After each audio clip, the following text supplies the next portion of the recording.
Hey, Mildef. Mildef. I took some of your stew last time I went into the wilds. Kept me going for a week. I felt like I could have put a strider in a sleeper hole. Enjoy it while it lasts. Sounds like you're serving up some impressive provisions here. Not again. You can have the discount too, but you'll have to come back later. I think you have me confused with someone else. Oven didn't send you? No. Oh, my apologies. It's just that his minions won't stop pestering me. Now I've even worn out my special grill. Since I'm in the midst of a crisis, perhaps you could skip to what it is you wanted? Some of your food?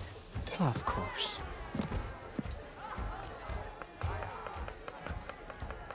Are Ulvin's people causing you problems? Oh, yeah.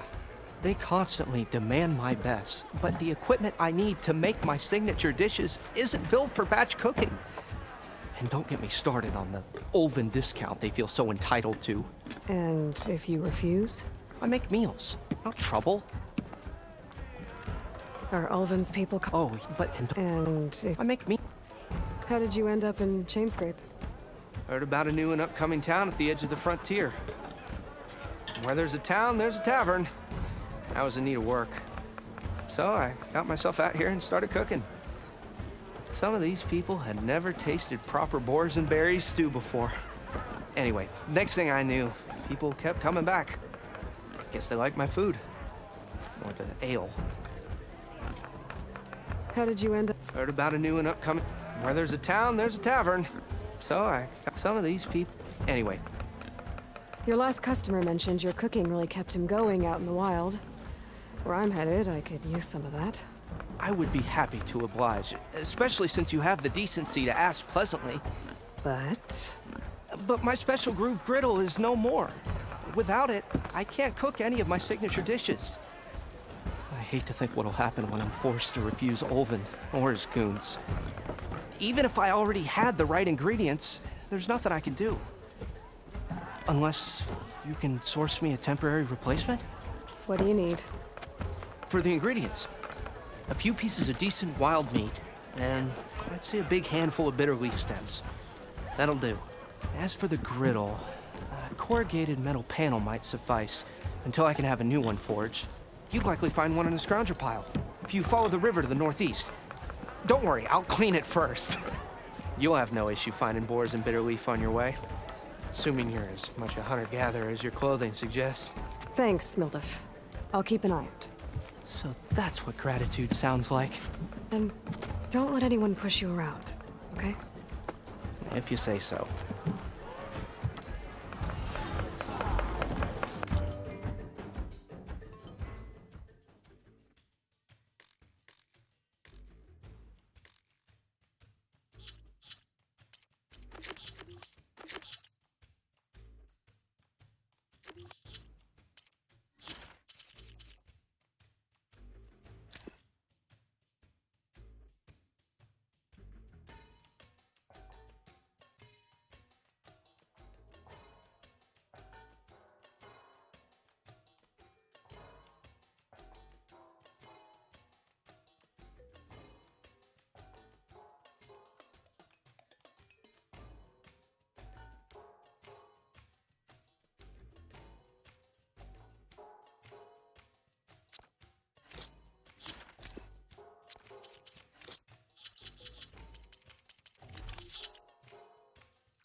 Already got enough. Ah, hello again. About that.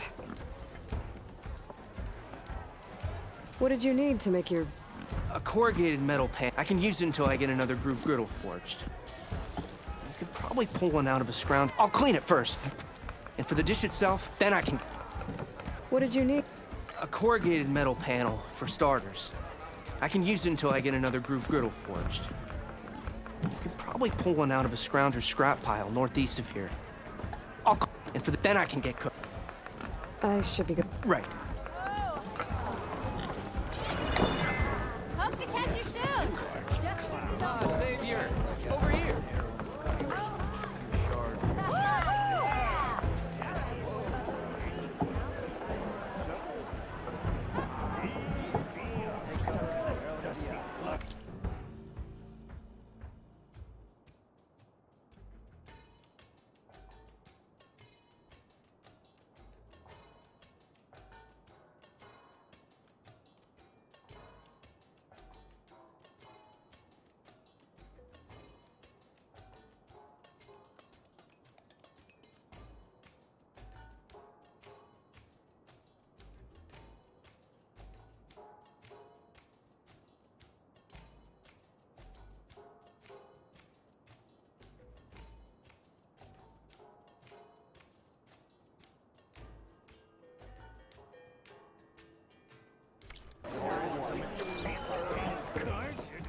Savior, thank you for taking the time, and my condolences that you had to endure Ulvund's bloviating.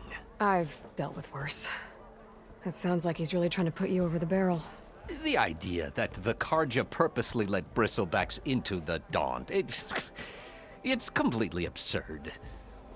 But the louder and longer he says it, the more support he'll get for his damned concession decree.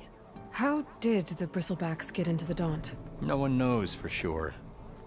The first report of them came from west of the quarry.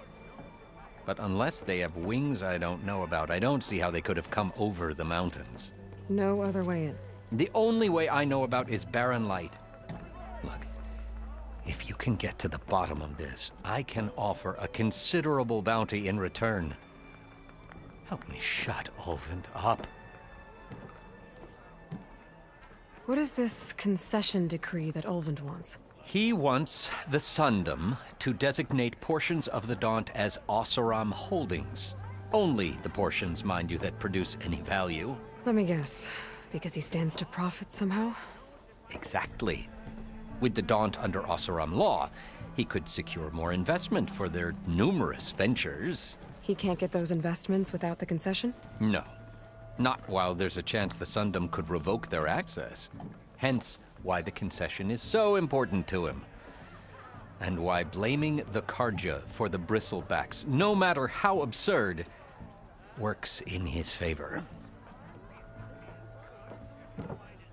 How does blaming the Carja for the Bristlebacks help Ulvund get his concession? Look around. This may be the Sundom, but Chainscrape is all gears and rust and bad ale. Claiming that the Carja loosed the Bristlebacks in order to intimidate Oseram laborers into obedience. Well, let's just say no one here has forgotten the atrocities of the Mad Sun King. And with the Bristlebacks bringing work in the valley to a halt, Ulvund has plenty of time to pick at barely healed wounds. And if the Oseram refuse to work, unless the concession is signed, you won't have a choice. Correct. The reconstruction of Barren Light must continue. How does blaming the Carja for— Look around. This may be the Sundom, but Chainscrape is all claiming that the Carja loosed the Bristlebacks in order to intimidate Oseram laborers into obedience. Well, let's just say no. And with the Bristlebacks, Ulvund has— And if the Oseram refuse to work, unless the concession is signed— Correct. The reconstruction of Barren Light— How did you get stuck out here? I asked for the posting, believe it or not. Overseeing the entire valley on behalf of the Sun King? It was an honor. Is an honor, I mean. But your job would be a lot easier without someone like Ulvund blasting hot air all the time? Ulvund's not going anywhere. He's been around longer than I have. Even fancies himself the founder of Chainscrape.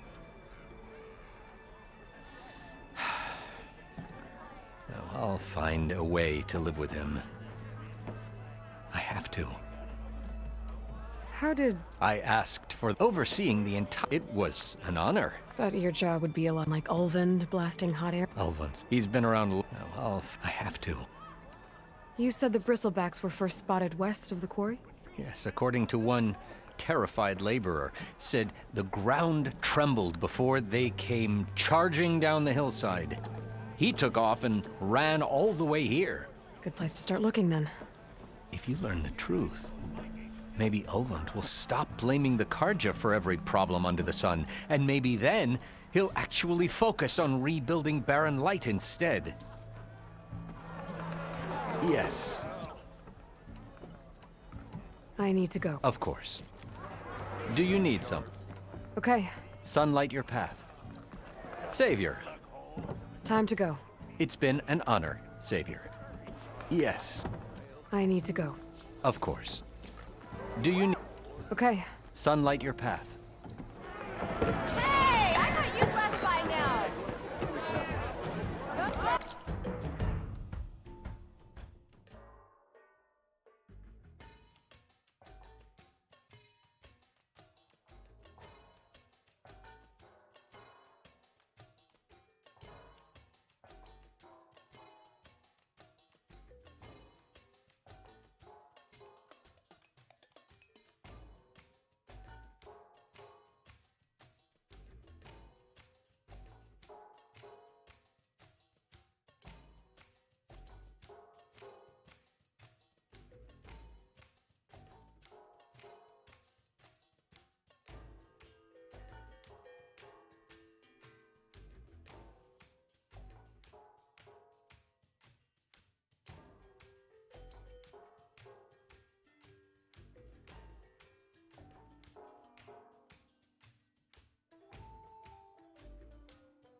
Hey, Roy. Change your mind about that brew?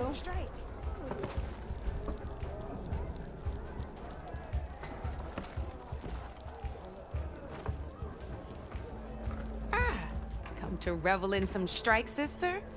Let me set the board. I was just passing by. First timer, huh? Don't worry about it. I'll go easy on you. You got any pieces? No. Well, aren't you in luck then? I got an extra set, a Tanakh original straight out of the Forbidden West. Sit. I'll run you through it in a hot spark. I'll give you something special if you win it on my boards, too.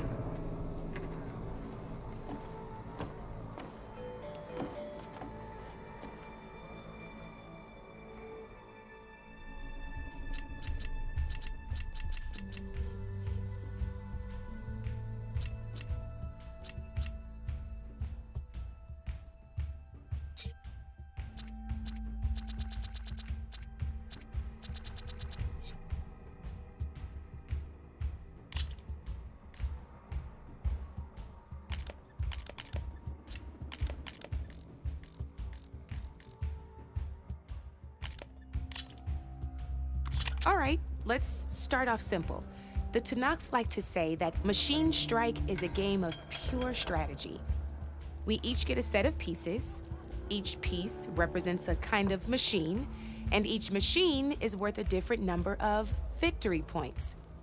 And to win the game, you'll need to gain 7 victory points by destroying the opponent's machines. It can be tricky remembering the details of every machine, so we use these notes to keep track of them. You see that number on the top right corner? That there is how many victory points you'll get for destroying that machine. Note how powerful their attacks are. And of course, their health. Okay, that's enough for now. Let's just play. I own the board, so I get to choose who goes first. Since this is your first time, I'll let you go. Usually you get to choose which pieces to set on the board, but this will do for now. Pick up that machine piece to your right, and remember, each machine can only move a certain distance. Take a look at your notes if you need a reminder. Easy enough, huh? Now, you get to move 2 machines each round, so go ahead and... Perfect. There's not much else to do for now, so just end your turn. We still got a lot of ground to cover. End your turn. We're forging onwards. Let me move my pieces here.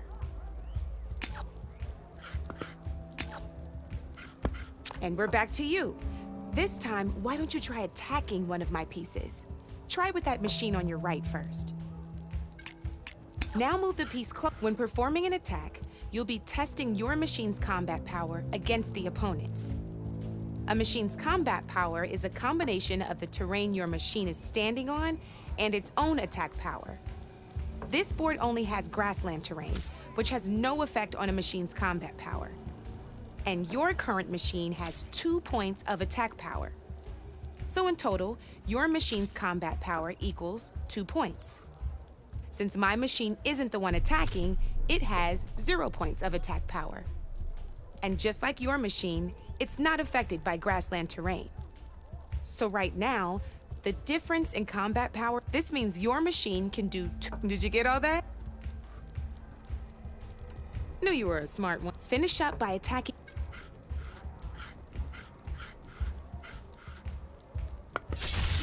Not pulling any punches, huh? Now grab that second machine of yours. See how your machine can't move close enough to attack mine? You can make your machine sprint. That lets it move 1 space further. Try it out.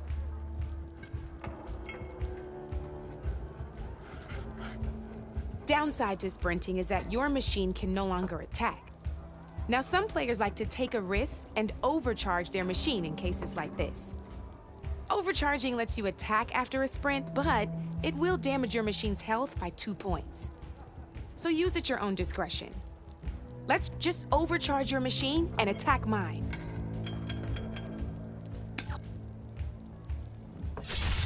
That's about it for your turn, then.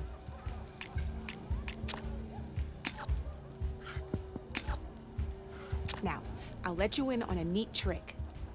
That machine of yours, the one closest to me, grab a hold of it. Same as in the wilds, machines have both armored points and weak points. You can see them marked on the pieces. Blue shows where their armor is thickest. Hit them there, and you'll do some damage, but not a lot. Now, red shows the machine's weak points. Hit those, and you'll deal a mighty blow. Here, let me show you. Rotate that piece so your machine faces mine. Now let that machine have it.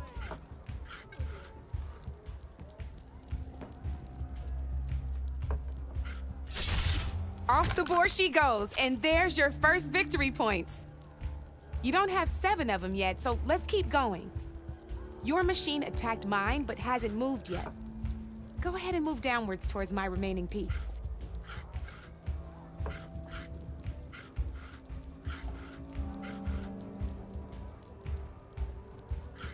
You've already attacked a machine and moved your piece. But if you overcharge your machine, you can attack a second time. And by the look of your machine's health, you'd be sacrificing your piece to defeat mine. But sometimes, that can be a good thing. Overcharge your machine to attack mine a second time, and I'll show you what I mean. Ain't that a thrill? Now, because your machine was knocked out at the same time as mine, we both get the victory points our machines are worth. Good news is, since you're the one attacking, you're gonna receive your victory points before I do. Which means you can reach the coveted 7 victory points first. That's why sometimes losing a piece can be the best way to end a game in your favor. Now, You'll notice you didn't get quite up to 7 victory points this time, but you did destroy all my pieces. That means you're the winner! That wasn't so hard, was it? Just remember to always check for the best terrain to attack from. You'd be surprised the advantage you can gain over an opponent like that. I know it saved my behind in a game or two. I'll try and remember that. Oh, before I forget, these are all my spare pieces. I want the Savior of Meridian to have them. It's a small set to be sure, but it should be enough to get you in on any strike games you find out there. You might even fancy looking out for them strike carvers. They've got all kinds of unique pieces that can turn a game in your favor, though they'll need the right materials to craft you one. Or you might find them in the wilds if you're lucky. I know I've lost my fair share of pieces after a night of machine hunting or brew hopping. No need to thank me. Always a pleasure to help out new strike players. Now, if you feel like playing a real game, I've got plenty of other boards. I could even teach you a few more tricks if you're up for it. Thanks. I'll think about it.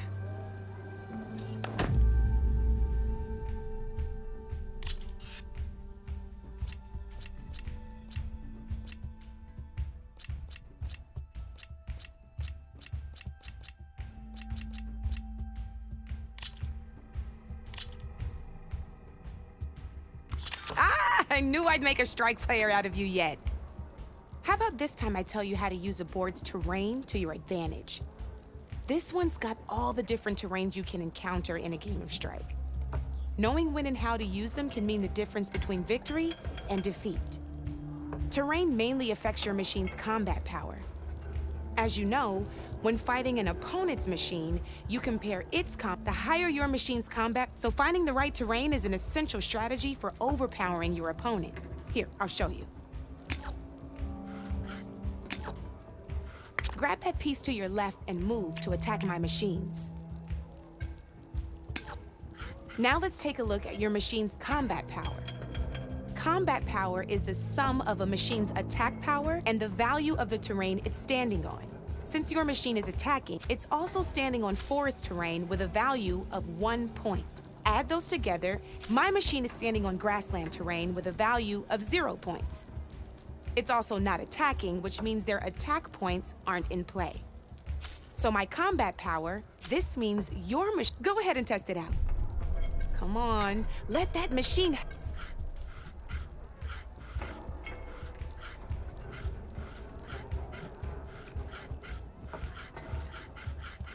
Attack that machine and you'll see what I was.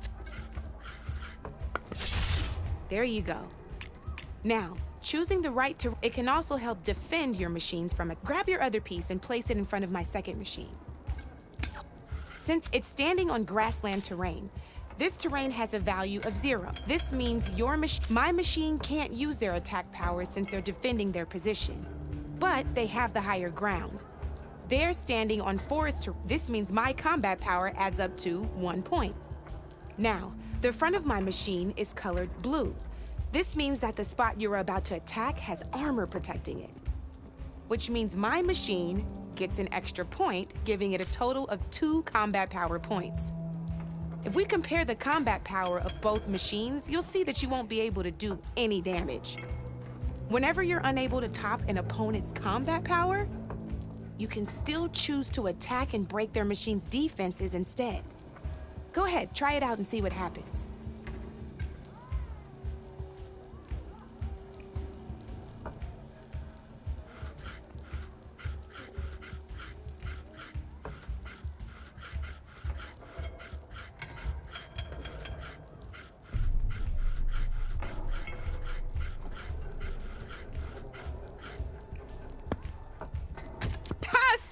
When you break a machine's defenses, you can knock it backwards. Sure, both our machines will receive 1 point of damage, but knocking my machine off that terrain makes it more vulnerable to attacks. Not only that, if my machine had been blocked from moving backwards, it would have received an extra point of damage. And if my machine had been blocked by another one of my pieces, that machine would have received damage as well. That's why breaking a machine's defenses is a great way to deal damage to several pieces at once. Useful, right? Okay, now go ahead and end your turn. There's still one. Go ahead, end. All right, as we've seen, the higher the terrain, the more it'll add to your machine's combat power. However, this is what we call a chasm. Only flying machines can be placed on those. But it'll take away 2 combat points if you do, so be wary. This is marsh terrain. Landing on it will take away 1 comp. It'll also keep your machine from moving for the rest of the turn. Here, let me show you. Grab that machine on your left. See? All you can do now is wait for your next turn to move again.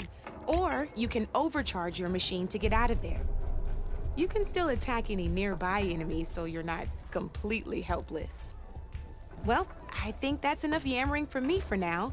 Promise it'll all come in handy next time you play.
Here for more tips? Why don't I tell you a bit more about the pieces we used to play? In a normal game, you get to choose which machines you place on the board. Each one is worth a certain number of setup points, and you can spend up to 10 assembling your army. Knowing what each machine brings to the game and building an army that matches your strategy is the key to becoming a machine strike master. When assembling your army, there are a few things to keep in mind. First and foremost, you can never have more than 4 of the same machine on the board at the same time. With that in mind, most players would choose machines based on how far they can move or how much attack power they have. But a real strike player will be looking at a machine's type and skills. Let's take a quick look, shall we? Pick up that machine on your left.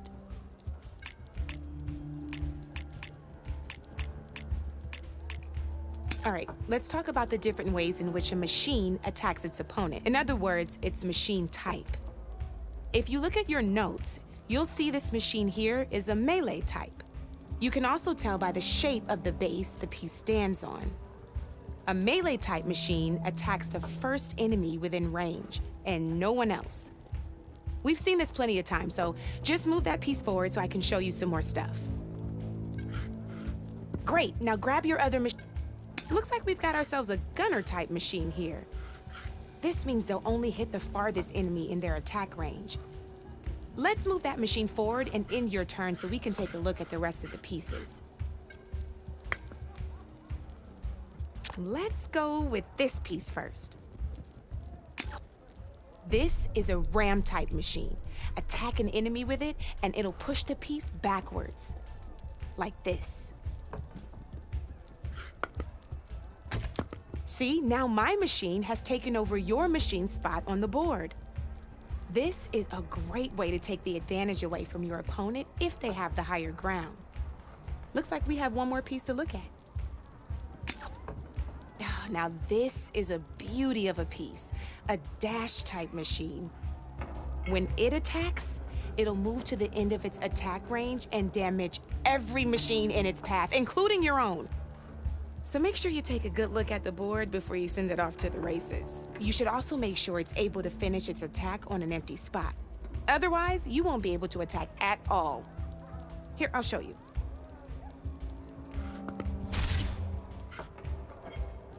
Look, it even rotated your piece. A nifty little piece you'll definitely want in your set. If you look at your notes, you'll notice this particular machine has one of the skills I mentioned before. There's quite a few of those, and we haven't even looked at all the machine types yet. But I'm pretty sure you've got more important things to do, so I made you a list. It's got all the tips and tricks we talked about, too. I think that about does it for now, so if you want to play a real game, just let me know.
Let's play.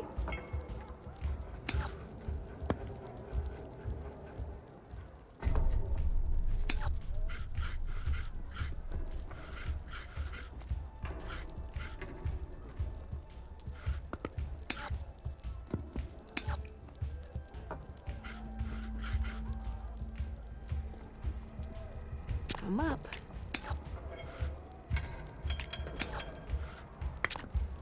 Your turn.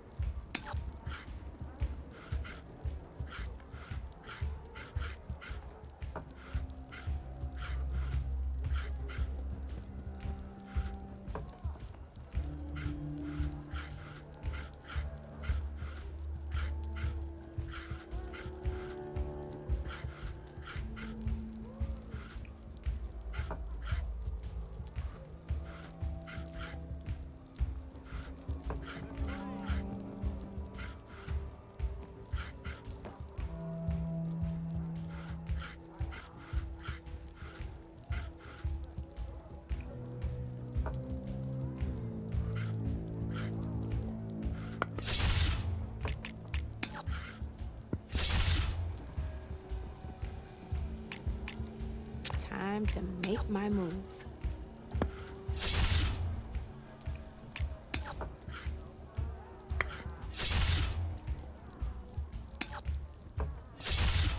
Oh, only one machine left.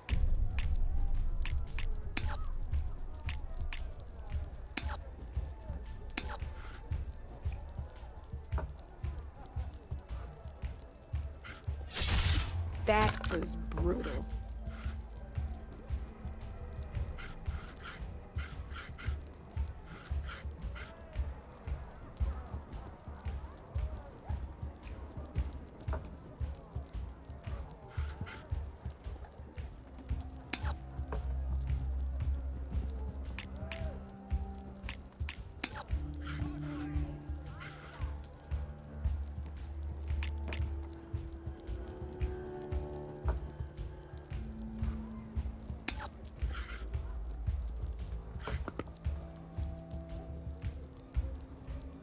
My turn.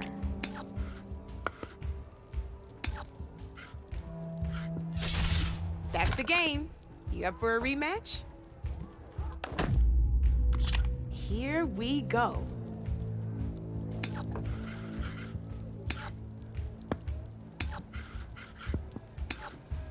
That's it for me.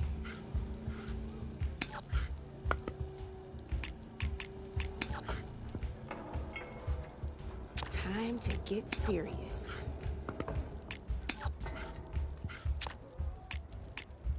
Your move, Red.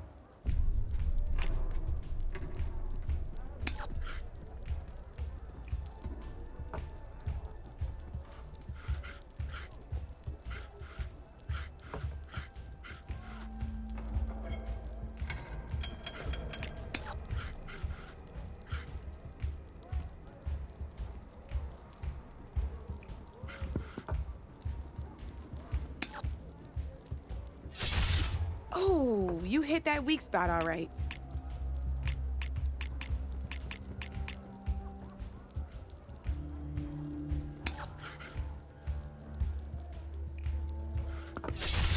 Just one piece left.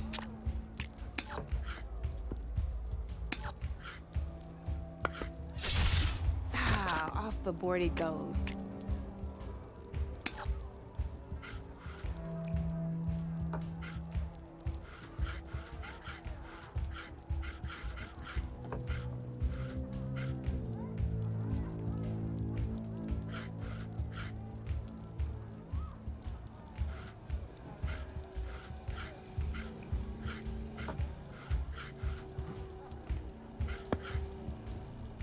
Oh, seriously?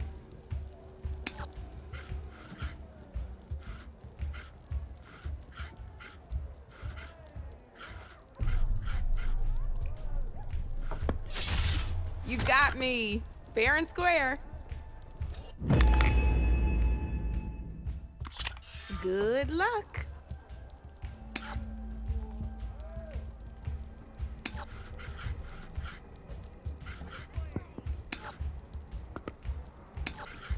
Okay, let's see.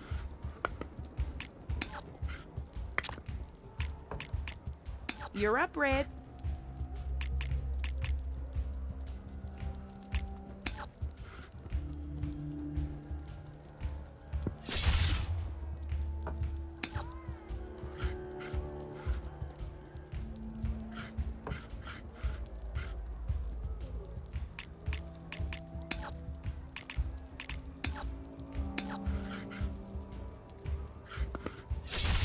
You got me down to one piece. I am impressed.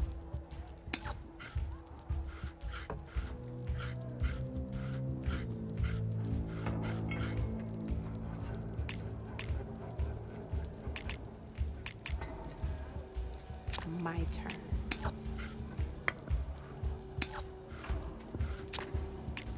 Board's all yours.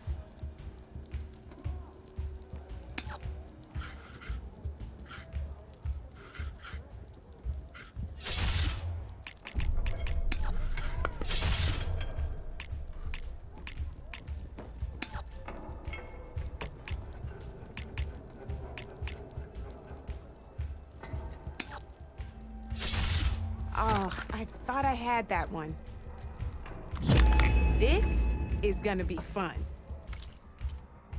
Oh, we can stop if you want.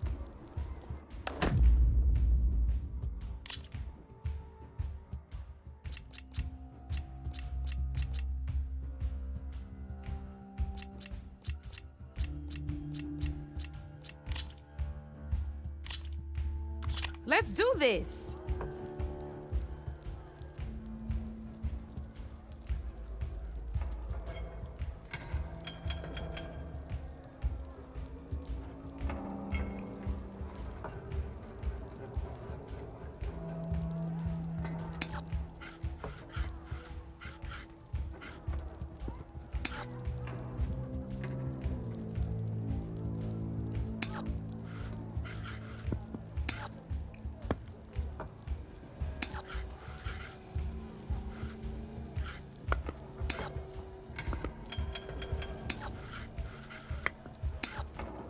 You're up, Red.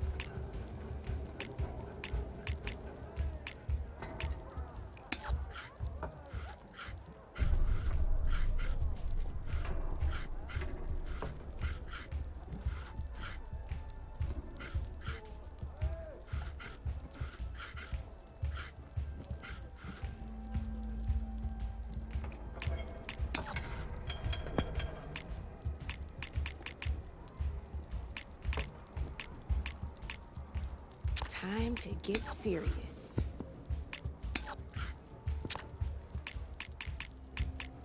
Your move, Red.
Well, that's done now.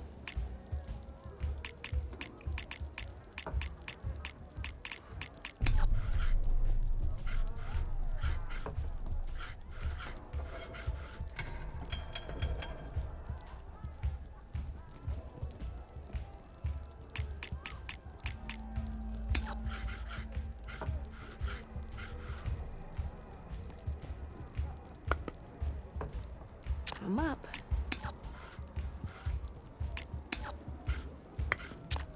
That's it for me.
You're just hammering down on my pieces now.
One less piece on the board.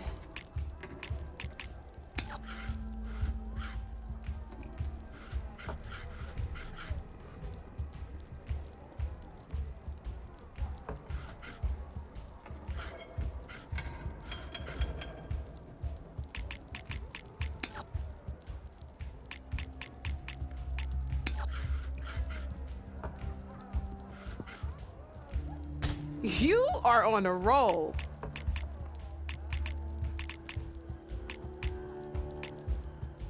Time to make my move.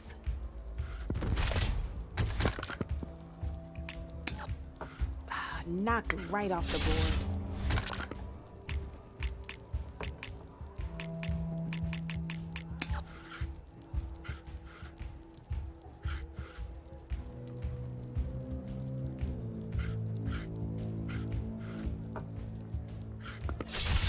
A single machine left? That ain't good.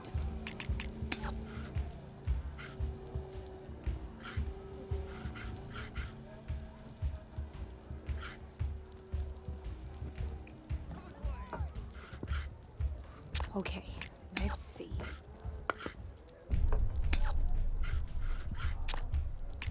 Board's all yours.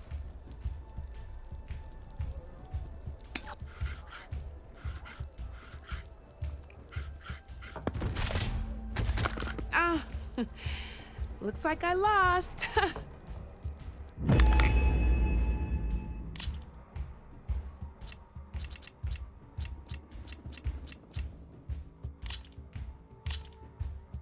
Let's play.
Your turn.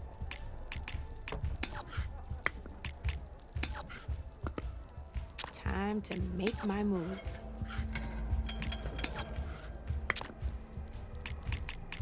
Your turn.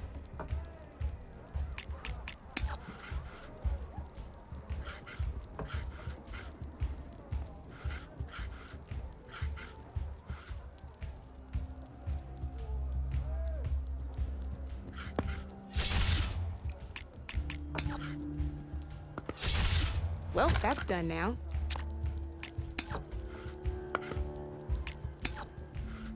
You're up, Red.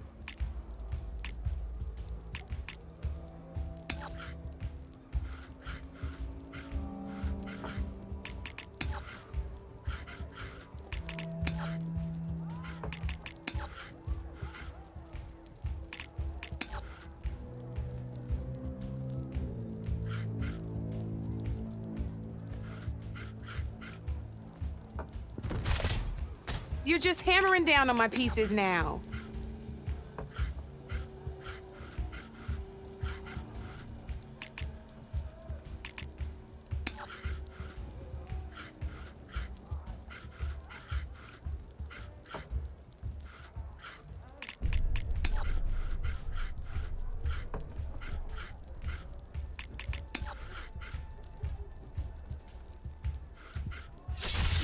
That was brutal.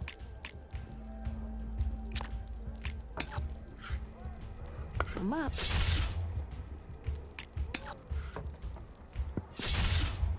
One less piece on the board.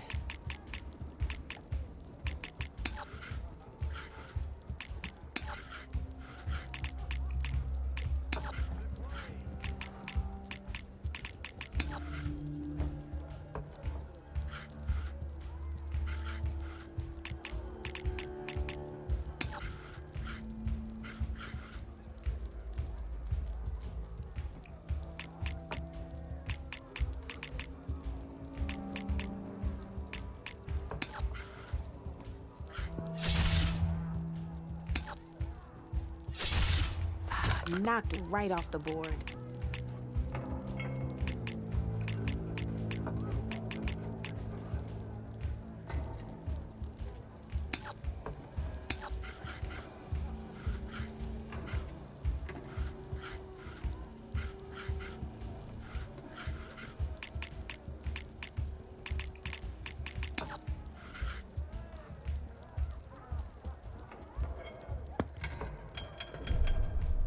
My turn.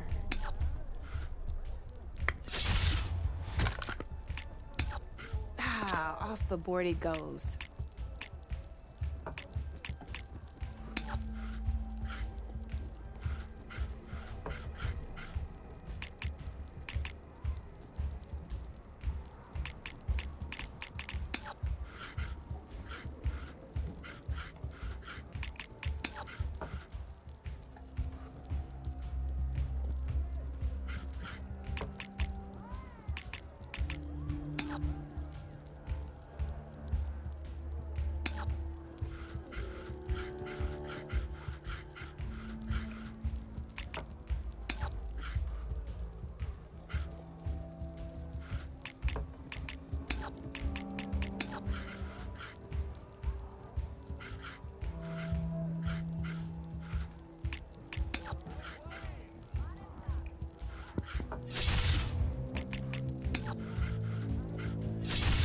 Well, that's done now.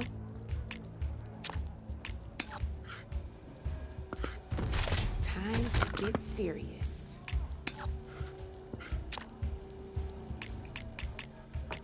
Your move, Red.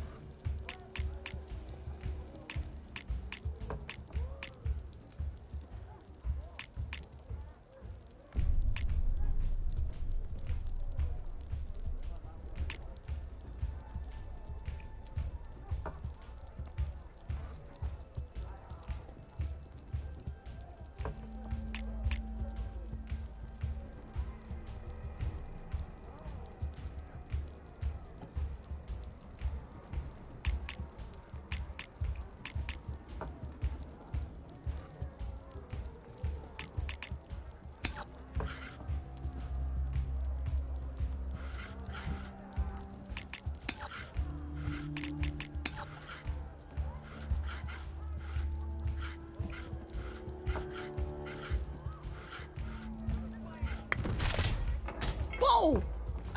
Got me good.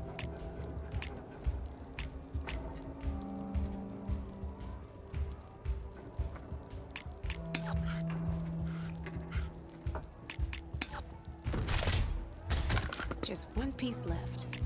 That sure dampens the forge.